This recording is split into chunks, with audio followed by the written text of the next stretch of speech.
of 3 minutes, no one could find their own balloon. Now each one was asked to randomly collect a balloon and give it to the person whose name was written on it.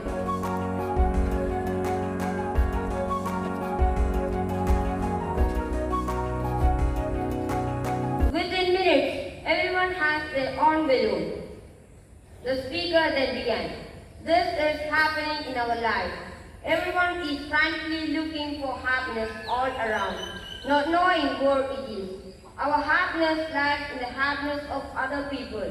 Give them their happiness, you will get your own happiness. And this is the purpose of human life, the pursuit of happiness. It underscores the importance of hope, determination and hard work in overcoming obstacles and achieving one's goals.